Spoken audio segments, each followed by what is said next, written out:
Médiaté décline toute responsabilité quant aux propos tenus dans cette émission. La spiritualité pour les nuls vous est présentée par la Centrale Coworking d'Amos. Au dernier épisode, on a trouvé, ou du moins, on a tenté de trouver le sens à notre vie, le but ultime de qu'est-ce qu'on vient faire sur la Terre. Aujourd'hui, mais là, une fois qu'on l'a trouvé, le sens, on est testé, on est mis à l'épreuve. Puis on va voir ensemble comment est-ce qu'on va faire pour justement être à l'épreuve et gagner nos tests de l'univers. Bienvenue à la spiritualité pour les nuls.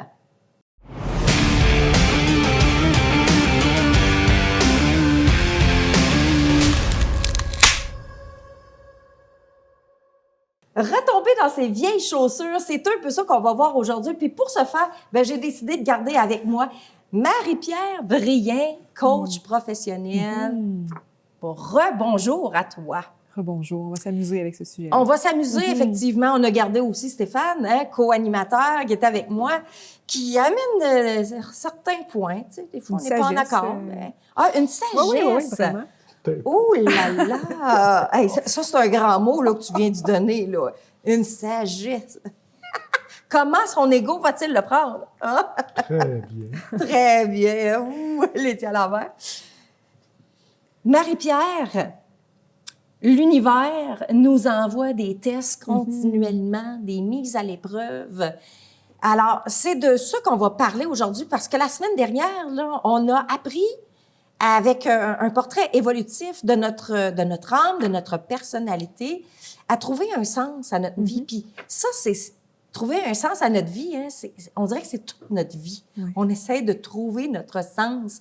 Qu'est-ce qu'on vient faire ici sur la Terre? Pourquoi je suis ici sur la Terre? Puis, quelquefois, on a des crises existentielles, bien souvent, qui viennent comme nous brasser un peu pour nous remettre au diapason. Puis c'est peut-être ça un peu la rétrospection de nous-mêmes. Pas la rétro, mais plutôt l'introspection de nous-mêmes dans ces moments-là. Et là, on se trouve là-dedans, on patauge là-dedans, tout à coup, paf! L'univers nous met à l'épreuve de quelque chose. Puis là, le danger là-dedans, c'est soit qu'on passe le test, ou ça vient tellement nous ébranler qu'on revient dans nos vieilles chaussures. Parle-nous donc de ça un peu, là. Oui, bien c'est un grand sujet, en fait. Mais moi, quand tu m'as approché par rapport à ce sujet-là, la première chose qui est montée, je suis retournée dans mes années dans le système carcéral. J'étais du côté employé à ce moment-là. Donc, je travaillais en détention. Je côtoyais des personnes incarcérées à chaque jour. Et j'ai enseigné aussi dans le domaine carcéral un petit peu après. Puis j'enseignais souvent à mes étudiants le modèle du changement, en fait, là, Prochaska di Clemente, là, tu sais, après contemplation. On a une belle roue, en fait, qui nous amène à voir c'est quoi le processus du changement. On est constamment en changement. On voyait ce modèle-là avec les personnes incarcérées au niveau de leur consommation, au niveau des habitudes comme ça, mais c'est en fait un modèle qui s'applique à tous les changements qu'on va vivre dans notre vie. Et dans ce modèle-là, ben, tu sais, il y a, on est-tu prêt à changer au début? On veut-tu vraiment changer? OK, on a pris la décision de changer, on avance dans la roue, on se met en action pour changer. Et l'étape la plus difficile, en fait, c'est le maintien. Ça a l'air facile un coup qu'on est rendu dans ces changements-là, mais c'est l'étape où est-ce qu'il y avait, en fait, le plus de... Bien, qu'il va y avoir une possibilité de rechute. On le voyait pour les personnes incarcérées. On disait souvent, bon, pourquoi elle revient encore en dedans? C'était comme un peu le discours qu'il y avait. Mais quand on creuse un petit peu plus loin, c'est parce qu'il va y avoir des fois des mécanismes qui vont être là, inconscients, qui vont faire que ça va bien. L'humain aime, je vais dire ça comme ça, des fois, l'humain aime pas le bonheur, en fait. Il a peur du bonheur. Il a peur du bonheur pour plusieurs raisons. Pour moi, l'humain a peur du bonheur parce qu'il a peut-être peur de se retrouver seul. Il y a plein de choses qui peuvent se brasser là-dedans. Mais bref, la rechute, la mise à l'épreuve, le retour en arrière peut faire partie du processus. Le plus possible, on veut se garder, tu sais, dans le cercle, dans la roue qui tourne, mais ça fait partie du processus. Là, je suis allée un petit peu dans tous les sens, mais on s'enligne dans tout ce grand sujet-là. Mais il y a comme un confort dans un inconfort. Oui. Puis c'est peut-être ça pourquoi on revient dans nos vieilles habitudes. On remet les vieilles chaussures parce que aller de l'avant, des fois, ça fait peur. Puis, il faut l'inconnu, créer du changement. Exactement. C'est de l'inconnu qu'on ne connaît pas. Exactement. Puis là, il y a du changement qui est à faire. On est-tu prêt à faire les efforts pour faire ce changement-là, pour être mieux? Mais en même temps, est-ce que ça va être mieux? Exactement. C'est la totale incertitude. C'est un petit peu, des fois, j'ai l'image. Ça a l'air drôle dit comme ça, mais c'est comme quand on est en processus de changement, si on sait, ou en processus d'évolution, peu importe ce qui se passe, l'arrêt d'une habitude, peu importe, c'est comme si on serait sur un petit radeau. Là. Notre radeau, là, des fois, là, on le sent pas très solide, puis là, il faut traverser la mer. Puis là, c'est comme, OK, là, attends un petit peu, c'est inconfortable, c'est pas solide, je suis pas sûre, je sais pas qu'est-ce qu'il y a de l'autre côté. Donc, c'est pour ça, en fait, que des gens retombent dans leurs vieilles chaussures, retombent vont s'auto-saboter aussi à travers ça. C'est que c'est tellement souvent inconfortable, qu'est-ce qu'il y a l'autre bord où c'est tellement inconnu qu'on préfère rester dans ce qui est connu pour l'instant, qu'on sait qui est connu, mais qui est peut-être... qui n'est pas tout à fait confortable encore, mais c'est mieux que ce qu'il y a de l'autre côté de la rive. Ouais. As-tu des témoignages que tu peux nous faire de ton ancienne vie, justement, carcérale, où tu as travaillé avec des détenus pour les amener à évoluer? Oui, c'est une bonne question. Il y en a plusieurs. Je te dirais, là, tu me dis ça, dans le fond, on a travaillé beaucoup avec les personnes incarcérées. Moi, dans le fond, je faisais des programmes... J'étais conseillère en milieu carcéral, dans le fond. Fait que c'est un peu comme agent de probation, mais à l'interne. Donc, on faisait des programmes de réinsertion sociale avec les personnes incarcérées. Puis, j'ai envie de dire ça comme ça, mais souvent, il y a tout un bagage qui est là, puis il y a plein de choses qu'il faut prendre en compte, mais on va voir les personnes incarcérées comme étant... comment je pourrais dire ça? Des fois, le plus gros malaise, là, je l'ai vu chez les personnes qui travaillaient en prison. C'est drôle à dire comme ça, mais c'est vraiment, il y a un certain... c'est pas juste parce que c'est une personne incarcérée qui est de l'autre côté, ça peut être tellement présent chez tout le monde, en fait. Tu es incarcéré dans toi-même, c'est ta ça, propre prison. Ça. Exactement. Moi, je me sentais comme ça aussi à ce moment-là. Je sais que mon événement de travailler en prison, ça a été le premier pas vers ma liberté. Ça, je l'ai compris après. Mais j'avais besoin de me mettre dans des sujets difficiles, dans des sujets comme ça pour aller toucher à tout ça, aller comprendre, aller me comprendre aussi à travers ça. Puis après ça, c'était un petit peu la première clé vers ma liberté. Mais j'ai vu beaucoup de gens qui étaient très, très, très malheureux dans ces milieux-là. Puis là, je parle de ce système-là parce que moi, je l'ai connu, mais je sais qu'il y a d'autres systèmes aussi que c'est un peu la même chose. Ce que tu dis là, on le retrouve aussi dans le métier d'exterminateur parce que nous, on rentre dans la vie privée des gens. Ouais. Puis j'ai vu des gens quitter le métier à cause de ça parce qu'ils trouvaient ça trop dur. Tu sais, tu arrives dans des appartements dans la région de Montréal, ils ne parlent pas français, ils ne parlent pas anglais, ils sont pris dans des taudis, là. C'est affreux, l'appartement, de la manière que c'est arrangé, puis tout ça. Puis là, tu as affaire à un propriétaire qui, lui, il veut juste son loyer, puis des choses comme ça. L'autre, à un moment donné, j'arrive là, puis c'est une femme que son mari l'avait quittée pour les États-Unis. Les enfants, c'était bourré de piqûres, de punaises de lit. Les matelas sont à terre. Il y a aussi des coquerelles dans l'appartement. Puis elle est à la veille d'être expatriée par le Canada. Elle va être retournée en Afrique. Puis son mari, il s'est poussé, là, tu sais. Fait que, il y a... Quand je disais tantôt, tu sais, prendre ce qui t'appartient puis ce qui ne t'appartient pas. Fait qu'il y a des gens que l'empathie va trop loin.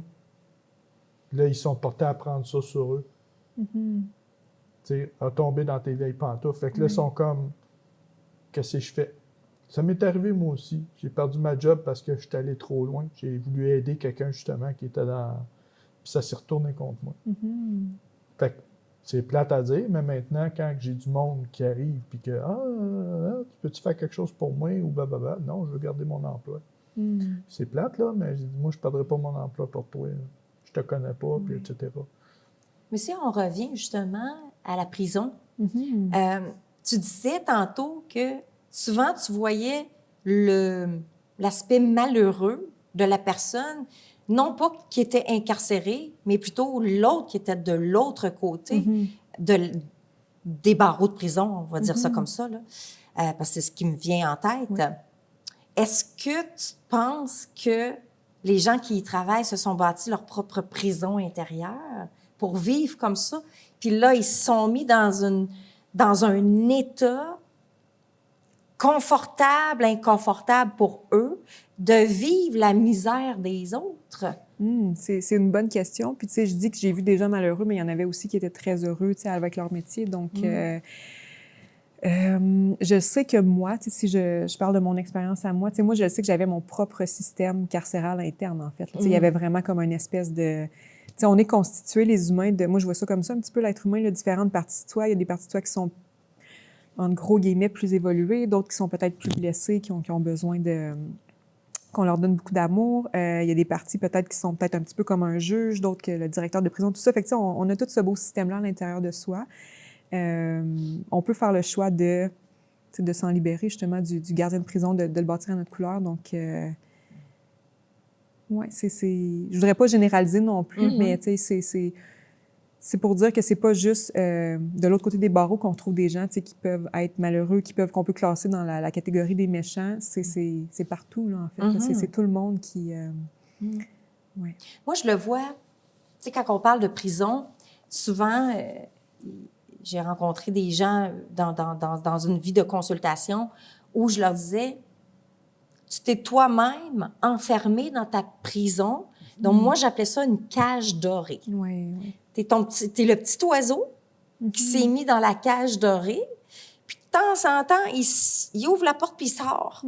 Puis, wouhou, je reviens dans ma cage, tu sais. Parce que l'inconnu, quand tu sors, c'est l'inconnu. Tu n'as jamais vécu autre chose. Donc, ça te ramène tout le temps à tes vieilles chaussures, à tes vieux schémas, à ce que tu connais. Mais dans le fond, tu sais que ça te fait pas du bien. Mais tu sais pas comment t'en sortir. Oui, puis l'inconnu, en fait, c'est inconfortable, puis c'est ça que l'humain veut fuir. On veut pas se sentir inconfortable. Tu sais, le changement... c'est inconfortable, c'est constamment de l'inconfort. Puis moi, j'aime le changement. En tout cas, j'ai appris à aimer le changement vraiment au fil du temps. Puis j'ai changé souvent de... Tu sais, j'étais dans le domaine carcéral, mais j'ai fait plusieurs occupations, plusieurs métiers. Puis on me disait souvent, tu changes souvent d'idée et tout ça, mais c'est quelque chose qui est fascinant, le changement, parce que c'est là-dedans vraiment qu'on va évoluer. Mais il faut apprendre à tolérer l'inconfort, accueillir l'inconfort. Peut-être pas tolérer. Tolérer, c'est plus pessimiste, je trouve, mais c'est vraiment accueillir l'inconfort. Puis on n'est pas... Tu sais, moi, je n'étais pas habilitée à accueillir les émotions négatives. Là. Les émotions, je les enfouissais, je les vivais pas. On me disait que... Tu sais, j'allais pleurer dans ma chambre quand j'étais jeune. Tu sais, c'était vraiment tout caché. J'ai appris au fil du temps à... OK, bien, si je ressens de la honte, ça veut me dire quelque chose. C'est normal de ressentir de la honte. Elle est là pour une raison, c'est cette émotion-là. Donc, je l'accueille. C'est vraiment pas le fun. On se sent pas bien, on veut pas ressentir ça, mais si je la fuis, elle va rester là, cette émotion-là. Donc, d'accueillir, d'apprendre à accueillir toutes ces choses-là qui se passent à l'intérieur de nous, ça va nous aider éventuellement à pas retomber dans nos vieilles chaussures. Puis si on a à faire le chemin de retomber dans nos vieilles chaussures, bien, ça sera ce chemin-là qu'on prend. Mais, oui. Mais cependant, il faut être conscient qu'on revient dans les vieilles chaussures. Tu sais, si on veut continuer l'apprentissage, si on veut continuer l'évolution de notre chemin de vie, retomber dans ces vieilles chaussures, oui, on va retomber souvent. Mais il faut être conscient qu'on est retombé là. C'est comme on prend un recul. Oui. On prend un recul, OK, je retombe dans mes vieilles chaussures parce que peut-être qu'on n'était pas prêt à faire le saut tout de suite. Tu sais, parce que vivre les changements, trouver un sens à sa vie, les épreuves vont venir avec. Mais à un moment donné, il faut que tu prennes la décision que là, tu sautes en parachute. Oui. Mais il faut que tu sentes que le parachute va ouvrir aussi. C'est dans la chute libre qu'il y a les plus belles, la plus belle magie, mais il faut sauter. Il faut faire le pas de... C'est ça. C'est vraiment... On perd nos points de repère. T'es en chute Oui, mais libre, t'es toujours c'est supporté, comme... par exemple. T'es toujours Oui, supporté. mais c'est comme... Tu sais, là, c'est... Là, j'ai tout perdu mes références, j'ai tout perdu mes... Là, qu'est-ce que ça... Là, la question, c'est... Je vais-tu smasher, mais que j'arrive en bas? Parce qu'à un moment donné, le fond va arriver. Puis finalement, ce qui est le fun, c'est que le fond arrive, puis c'est comme... C'est rien passé. Exactement. T'es pas détruit, rien. Même tu t'aperçois que... Ah, là, je suis rendu sur du solide du jour au lendemain. C'est comme... C'est drôle à dire, mais ma première job à vie, c'était plieuse de parachute. Je pliais les pour vrai? parachutes pour les gens qui sautaient en parachute, là. Puis tout le monde me disait la joke, tu sais, le parachute, ils ont tout ouvert, tu sais. Puis en fait, il y a jamais de moment qui pouvait ne pas ouvrir. Ça pouvait, tu sais, ouvrir carré un peu sec s'il avait été plié d'une certaine façon. OK. Puis c'est comme dans la vie, en fait. Des fois, on va traverser des zones de turbulence, ça va être rough un peu, mais on est toujours supporté par qui on est, par nos compétences, par nos connaissances, par notre expérience, par les gens qui sont là autour de nous, qui nous aiment, qui sont là pour nous supporter, par plus grand que soi aussi. Donc, ça revient à la grande thématique de la confiance envers soi, envers la vie. Mais le parachute, il va toujours ouvrir. En tout cas, il n'y a pas eu de cas dans ma jeune existence de pilotes de parachute qui n'ont pas ouvert. Heureusement, heureusement. Ouais. Il y a, tu sais, être mis à la preuve, ben, c'est aussi une certaine gloire ou une victoire quand tu réussis le test de l'univers. Ouais. Est-ce qu'il y a des moments où tu as senti en conscience que tu avais changé quelque chose dans ta vie pour le mieux, puis là, paf, il arrive une mise à l'épreuve pour te ramener dans tes schémas, tes anciens schémas auparavant, puis là, tu es consciente de ça. Ah, l'univers vient de me tester. Ouais. Bien, là, tu fais en sorte de réussir cette épreuve-là et la victoire est là. Y a-t-il des fois que ça Tu t'arrive? dis ça, puis il y a plein de choses qui me viennent en tête. Puis en fait, tu sais, pour résumer ça, très résumé, moi, des mises à l'épreuve, souvent, j'appelle ça des périodes de contraction. Fait que c'est comme s'il y avait un moment durant la vie que là, tout semble flancher, tout va mal. Pour l'avoir vécu plusieurs fois, on le sait qu'après une période de contraction, il y a une période d'expansion. Fait qu'on a la confiance qu'il y a quelque chose de beau après, mais il faut vivre un petit peu le moment de merde, ou en tout cas le moment plus inconfortable pour se rendre là. Puis ça peut être, ça peut être des défis financiers, ça peut être des défis dans le couple, avec les enfants. Tu sens que là, tout va mal, tout pète. Puis là, tu as à vivre ça pour comprendre d'autres choses, pour aller libérer peut-être d'autres croyances, pour aller apporter des ajustements. Tu sais, on le connaît, on l'a connu notre chemin de vie, on sait où est-ce qu'on s'en va habituellement. Si on ne le sait pas, c'est correct aussi. Mais tu as besoin de vivre des choses pour évoluer encore plus. Puis plus que ça va vite, je pense que plus qu'on a envie des mises à l'épreuve. Sont plus, je dirais ça là, humblement, là, je pense qu'ils sont plus rapides, plus petites, plus rapides. On les voit venir plus rapidement, mais il va toujours en avoir, en fait. Là, c'est ma croyance, mais vous pouvez me challenger. Peux-tu me donner des exemples de ce que tu as vécu? Je pense que j'en vis peut-être à chaque semaine. Je dirais, non, Mon Dieu. souvent, j'appelle mon ami, puis là, on se dit, OK, là, je ventile 5 minutes, là, puis là, on sort, on ventile sur qu'est-ce qu'il y a à ventiler, puis après ça, elle dit, OK, comment tu peux reprendre ton pouvoir maintenant? Fait que là, on revient vraiment dans... Mais des fois, ça fait du bien juste de verbaliser qu'est-ce qui est là, mais ça peut être des... J'essaie de voir des exemples concrets, là, mais des défis dans le couple, des défis dans financiers, des défis... Au niveau des fois, tu pars un projet, tu sais, juste avec un projet de carte que j'ai voulu créer, ça m'a pris 2 ans parce qu'à travers ça fait tellement longtemps que je veux faire un projet créatif. J'ai pensé à un livre, j'ai pensé à des... Tu sais, je suis une humaine créative, il faut que je crée. Mais quand tu crées, t'es pas payé, donc est-ce que tu te sens valide là-dedans? Quand tu crées, tu sais, il y a comme plein de choses qui viennent se mettre en ligne de compte. Donc, j'ai tellement procrastiné. La procrastination, pour moi, c'est un saboteur. C'est quelque chose qui me gardait dans mes vieilles bottines. Il y avait une espèce de peur du succès, peur de l'échec aussi, tu sais, au bout de ça. Je te dirais que ça, c'est un gros exemple de... Je me suis rendue au bout de ce projet-là. Tu es tellement fière quand tu arrives au bout. Puis un autre exemple, tu sais, j'ai commencé la danse cette année. Ça a l'air drôle à dire comme ça. C'est pas une épreuve de vie, c'est vraiment juste léger. Mais j'ai tellement vu toutes mes pensées. J'arrive là pour danser là, à 30 quelques années avec toutes des jeunes qui sont hyper bonnes. Et là, je le vois, là, OK, le discours est roule. Là, mon Dieu, là, t'es pas bonne, nanana.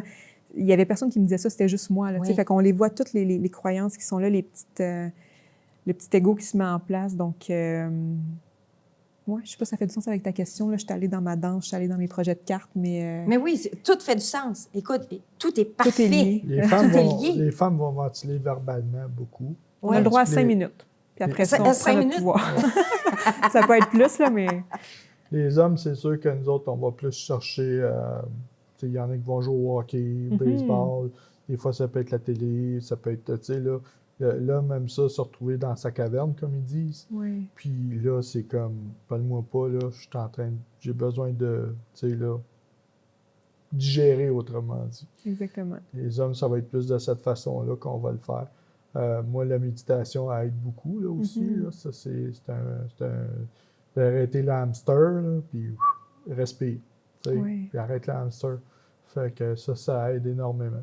C'est d'y aller, que, oui. Pas avec ouais. des recettes toutes faites, mais avec ce qui fait du sens pour nous. Tu sais, moi, j'ai toujours pensé qu'il fallait que... Tu sais, j'avais fait des programmes de pleine conscience, de méditation, donc tu sais, j'avais accroché à ça beaucoup. J'aime encore beaucoup ça, mais quand j'ai découvert mon design humain, j'ai vu, OK, j'ai vraiment besoin de sortir toute cette, peut-être des fois, cette colère-là qu'il y a, ces émotions-là par l'exercice. C'est présent dans mon design humain, je le vois, je le sens, ça fait du sens pour moi, fait que je le fais comme ça. Fait que on teste les méthodes qui nous font du bien, puis on y va avec vraiment ce qui fait du sens. Tu nous parles de design humain. C'est quoi exactement?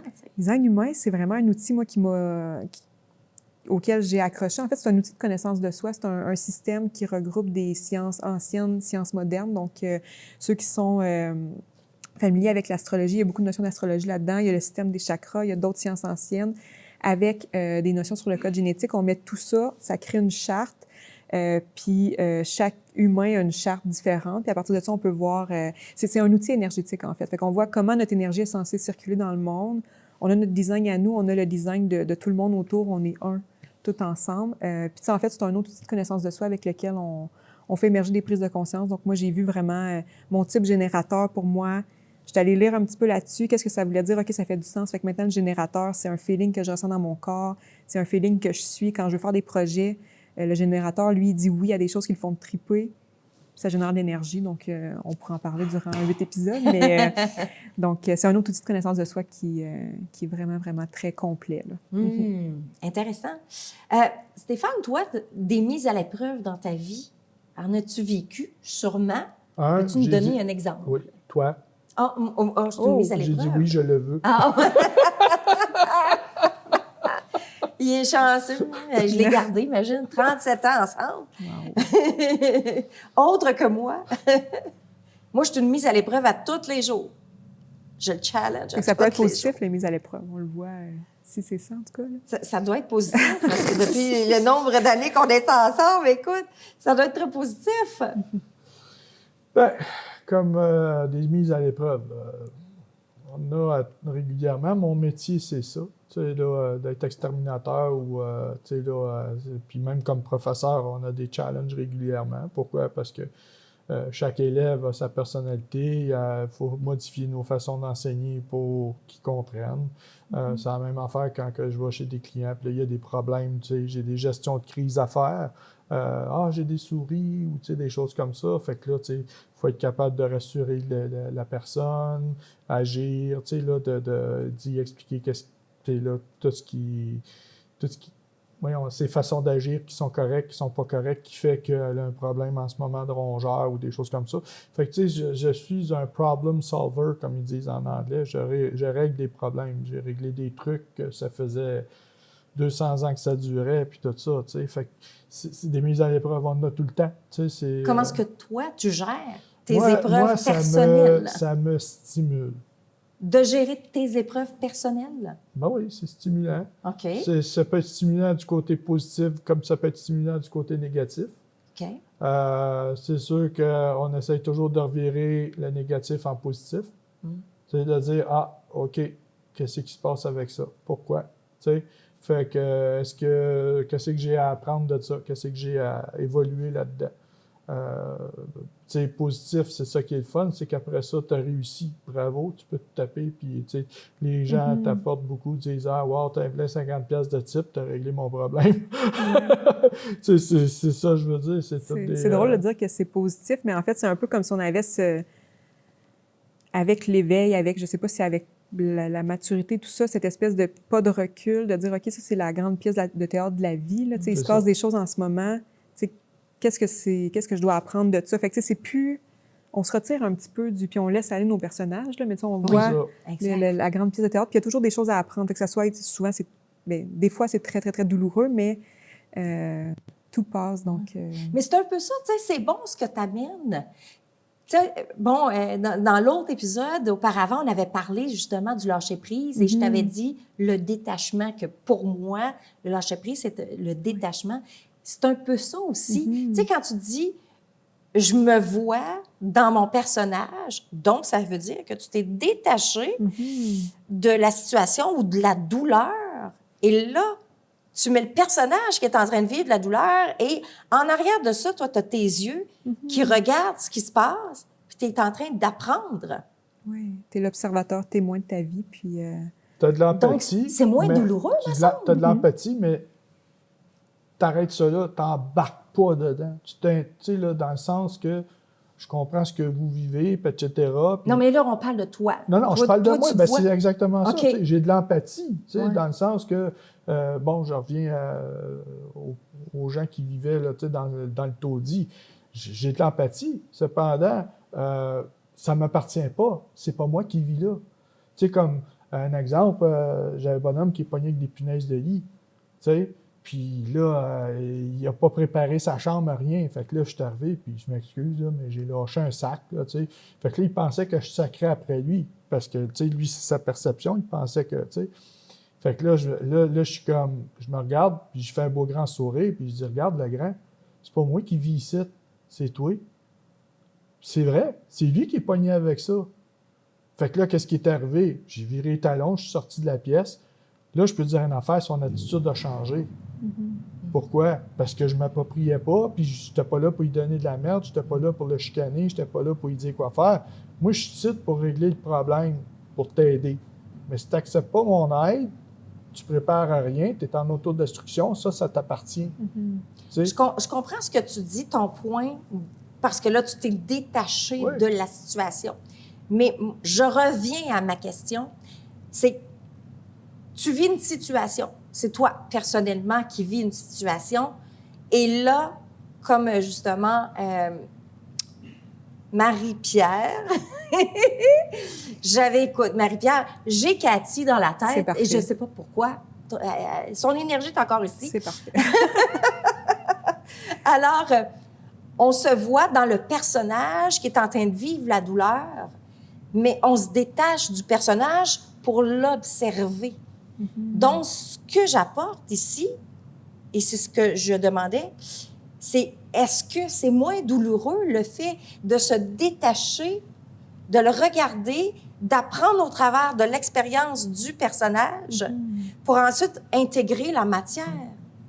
Moi, j'aurais tendance à dire que oui. Puis, dans le personnage, il y a le personnage a des pensées, le personnage a des émotions. Tu sais, tout ça, les émotions, c'est des messages. Les pensées, c'est des nuages qui passent. Donc, tu sais, tout ça, j'aurais le goût de dire, pas que c'est pas la réalité, mais tu sais, c'est des... Tu sais, nos pensées, des fois, on peut être pris dans des pensées anxieuses, des pensées, des ruminations qui reviennent constamment. C'est pas la réalité, c'est simplement nos pensées. Donc, de prendre un pas de recul puis de regarder ça, oui, je pense moi, j'aurais tendance à dire que c'est moins douloureux puis ça nous permet d'avancer à travers ça, là, ouais.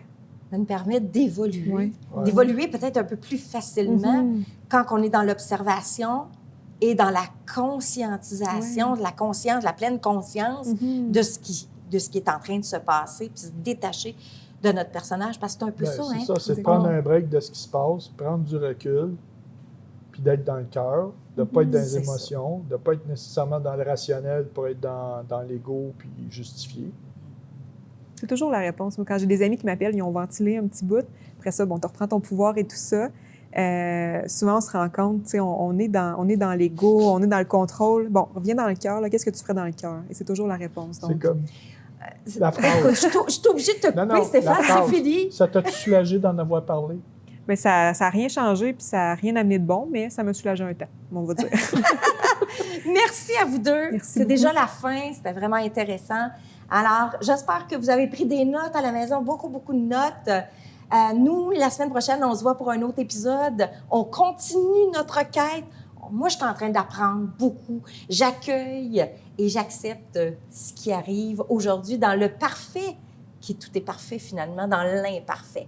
Alors, je vous dis à la semaine prochaine. Merci d'être des nôtres à chaque semaine. Ciao tout le monde.